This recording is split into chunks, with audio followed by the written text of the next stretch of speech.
Hi, I'm Barbara. I work at the Gettysburg Library, and today I'm going to be continuing our reading of Edith Wharton's The Age of Innocence, Chapter 10. The next day, he persuaded May to escape for a walk in the park after luncheon. As was the custom in old-fashioned Episcopalian New York, she usually accompanied her parents to church on Sunday afternoons. But Mrs. Welland condoned her truancy, having that very morning won her over to the necessity of a long engagement, with time to prepare a hand-embroidered trousseau containing the proper number of dozens. The day was delectable. The bare vaulting of trees along the mall was sealed with lapis lazuli and arched above snow that shone like splintered crystals. It was the weather to call out May's radiance, and she burned like a young maple in the frost. Archer was proud of the glances turned on her, and the simple joy of possessorship cleared away his underlying perplexities. "It's so delicious, waking every morning to smell lilies of the valley in one's room," she said. "Yesterday they came late. I hadn't time in the morning." "But your remembering each day to send them makes me love them so much more than if you'd given a standing order and they came every morning on the minute, like one's music teacher. As I know Gertrude Lefferts did, for instance, when she and Lawrence were engaged." "Ah, they would," laughed Archer, amused at her keenness. He looked sideways at her fruit-like cheek and felt rich and secure enough to add, "When I sent your lilies yesterday afternoon, I saw some rather gorgeous yellow roses and packed them off to Madame Olenska. Was that all right?" "How dear of you. Anything of that kind delights her. It's odd that she didn't mention it. She lunched with us today and spoke of Mr. Beaufort's having sent her wonderful orchids, and Cousin Henry Vanderluyden the whole hamper of carnations from Cidercliff.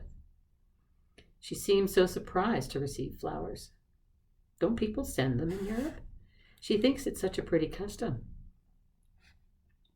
"Oh, well, no wonder mine were overshadowed by Beaufort," said Archer irritably. Then he remembered that he had not put a card in with the roses and was vexed at having spoken of them. He wanted to say, "I called on your cousin yesterday," but hesitated. If Madame Olenska had not spoken of his visit, it might seem awkward that he should. Yet not to do so gave the affair an air of mystery that he disliked.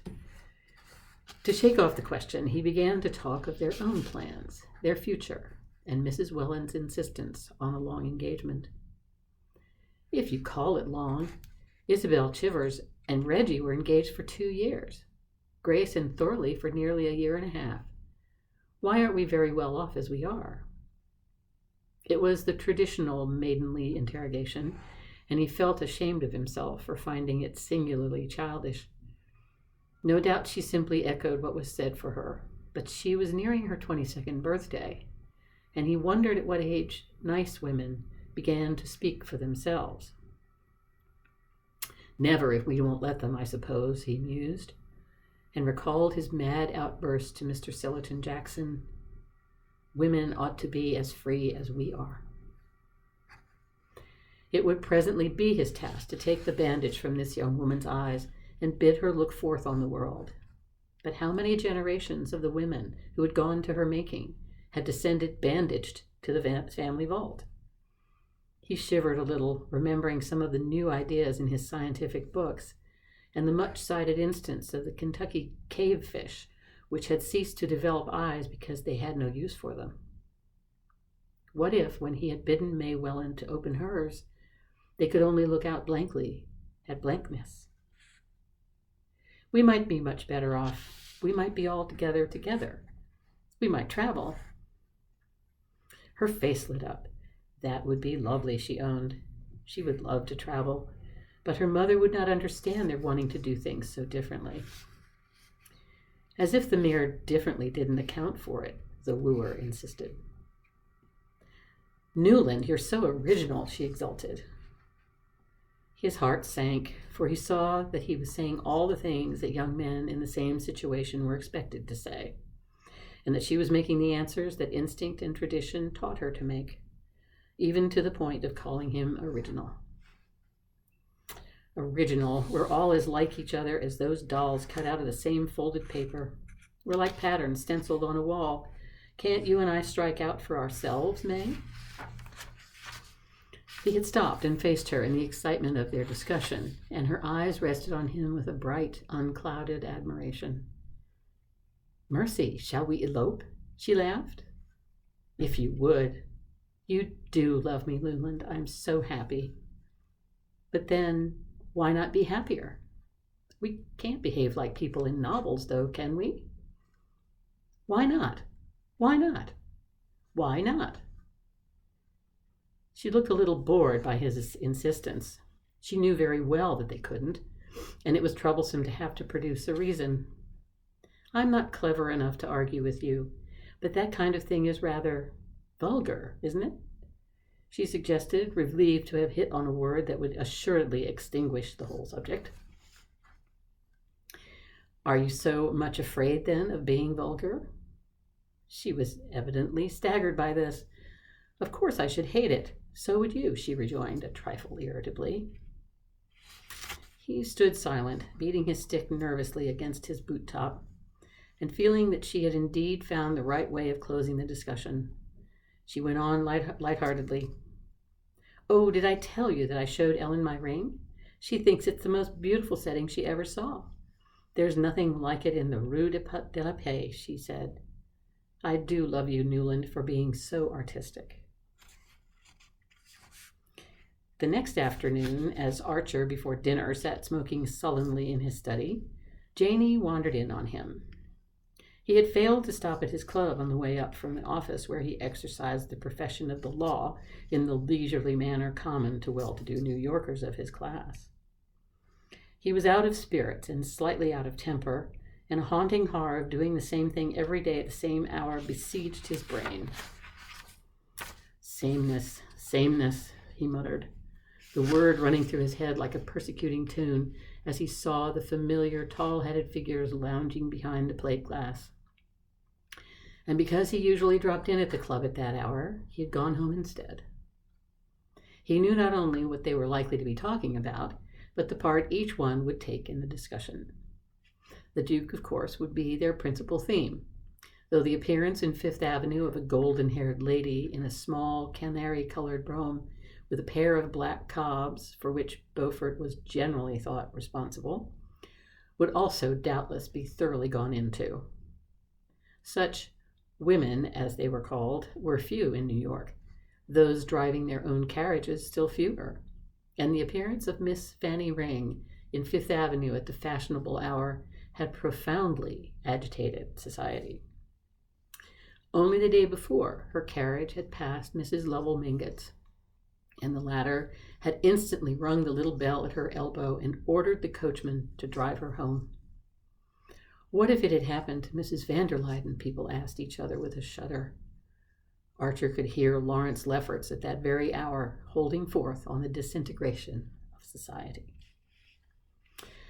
He raised his head irritably when his sister Janey entered, and then quickly bent over his book.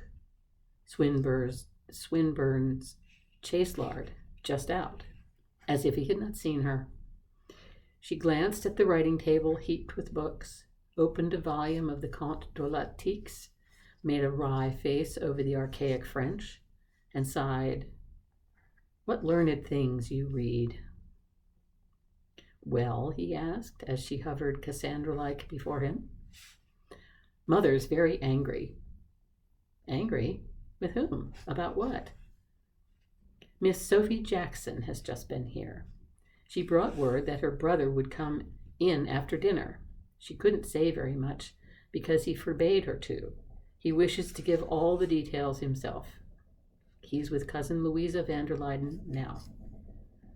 "For heaven's sakes, my dear girl, try a fresh start. It would take an omniscient deity to know what you're talking about." "It's not a time to be profane, Newland. Mother feels badly enough about your not going to church." With a groan, he plunged back into his book. Newland, do listen. Your friend, Madame Molenska, was at Mrs. Lemuel Struthers' party last night. She went there with the Duke and Mr. Beaufort. At the last clause of this announcement, a senseless anger swelled the young man's breast. To smother it, he laughed. Well, what of it? I knew she meant to. Janey paled, and her eyes began to project. You knew she meant to, and you didn't try to stop her? To warn her? Stop her? Warn her? He laughed again. I'm not engaged to be married to the Countess Olenska. The words had a fantastic sound in his own ears. You're marrying into her family. Oh, family. Family, he jeered. Newland, don't you care about family? Not a brass farthing. Nor about that what Cousin Louisa van der Luyden will think? Not the half of one, if she thinks such old maids rubbish. Mother is not an old maid, said his virgin sister with pinched lips. He felt like shouting back, yes, she is, and so are the van der Luydens, and so we all are, when it comes to being so much as brushed by the wingtip of reality. But he saw her long, gentle face puckering into tears, and he felt ashamed of the useless pain he was inflicting. Hang Countess Olenska. Don't be a goose, Janey. I'm not her keeper. No, but you did ask the Wellens to announce your engagement sooner so that we might all back her up. And if it hadn't been for that cousin, Louisa would never have invited her to the dinner for the Duke. Well, what harm was there in inviting her? She was the best-looking woman in the room. She made the dinner a little less funereal than the usual van der Luyden banquet. You know Cousin Henry asked her to please you. He persuaded Cousin Louisa. And now they're so upset that they're going back to Skuytercliff tomorrow. I think, Newland, you'd better come down. You don't seem to understand how Mother feels. In the drawing room, Newland found his mother.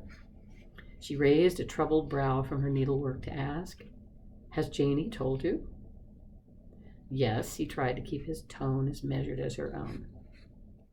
But I can't take it very seriously. Not the fact of having offended Cousin Louisa and Cousin Henry. The fact that they can be offended by such a trifle as Countess Olenska's going to the house of a woman they consider common. Consider? Well, who is? But who has good music and amuses people on Sunday evenings when the whole of New York is dying of inanition? Good music? All I know is there was a woman who got up on a table and sang the things they sing at the places you go to in Paris. There was smoking and champagne. Well, that kind of thing happens in other places, and the world still goes on. I don't suppose so, dear. You're really defending the French Sunday. I've heard you often enough, Mother, grumble at the English Sunday when we've been in London. New York is neither Paris nor London. Oh, no, it's not, her son groaned. You mean, I suppose, that society here is not as brilliant? You're right, I dare say. But we belong here, and people should respect our ways when they come among us. Ellen Olenska especially. She came back to get away from the kind of life people lead in brilliant societies. Newland made no answer, and after a moment his mother ventured, I was going to put on my bonnet and ask you to take me to see Cousin Louisa for a moment before dinner. He frowned, and she continued, I thought you might explain to her what you just said, that society abroad is different, that people are not as particular, and that Madame Olenska may not have realized how we feel about such things. It would be, you know, dear, she added with an innocent adroitness, in Madame Olenska's interest, if you did. Dearest Mother, I really don't see how we're concerned in the matter. The Duke took Madame Olenska to Mrs. Struthers. In fact, he brought Mrs. Struthers to call on her. I was there when they came. If the van der Luydens want to quarrel with anybody, the real culprit is under their own roof. Quarrel? Newland, did you ever know of Cousin Henry's quarreling? Besides, the Duke's his guest, and a stranger, too. Strangers don't discriminate. How could they? Countess Olenska is a New Yorker and should have respected the feelings of New York. Well, then, if they must have a victim, you have my leave to throw Madame Olenska to them, cried her son, exasperated. I don't see myself, or you either, offering ourselves up to expiate her crimes. Oh, of course you see only the Mingott side, his mother answered, in the sensitive tone that was her nearest approach to anger. The sad butler drew back the drawing-room portieres and announced Mr. Henry van der Luyden. Mrs. Archer dropped her needle and pushed her chair back with an agitated hand. Another lamp, she cried to the retreating servant, while Janey bent over to straighten her mother's cap.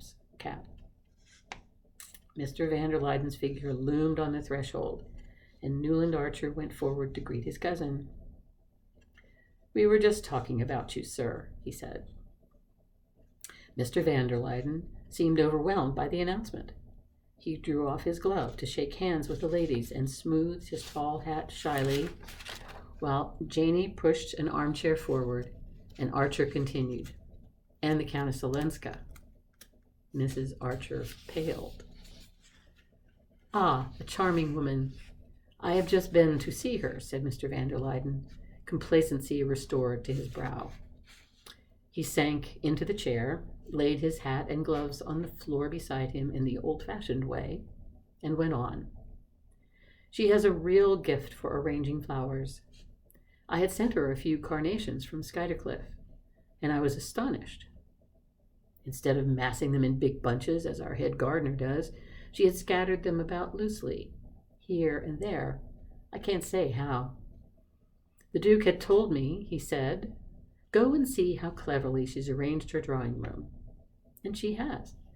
I should really like to take Louisa to see her, if the neighborhood were not so unpleasant. A dead silence greeted this unusual flow of words from Mr. van der Luyden. Mrs. Archer drew her embroidery out of the basket into which she had nervously tumbled it, and Newland, leaning against the chimney-place and twisting a hummingbird feather screen in his hand, saw Janey's gaping countenance lit up by the coming of the second lamp. The fact is, Mr. van der Luyden continued, stroking his long gray leg with a bloodless hand weighted down by the patroon's great signet ring. The fact is, I dropped in to thank her for the very pretty note she wrote me about my flowers. And also, but this is between ourselves, of course, to give her a friendly warning about allowing the Duke to carry her off to parties with him. I don't know if you've heard. Mrs. Archer produced an indulgent smile. Has the Duke been carrying her off to parties? You know what these English grandees are. They're all alike. Louisa and I are very fond of our cousin, but it's hopeless to expect people who are accustomed to the European courts to trouble themselves about our little Republican distinctions. The Duke goes where he's amused. Mr. van der Luyden paused, but no one spoke. Yes, it seems he took her with him last night to Mrs. Lemuel Struthers.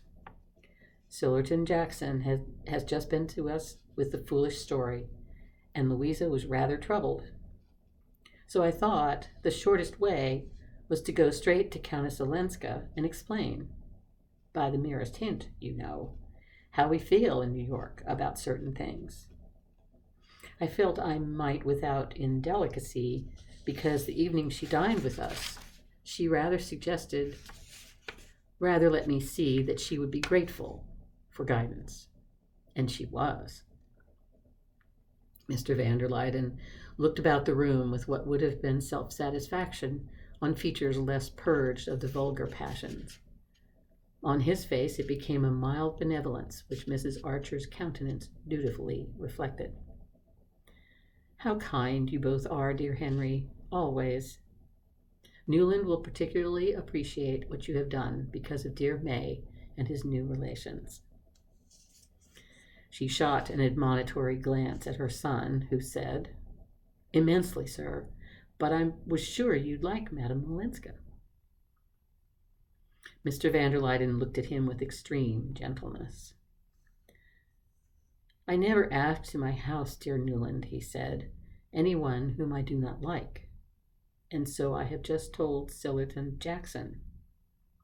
With a glance at the clock, he rose and added, "But Louisa will be waiting. We are dining early, to take the Duke to the opera."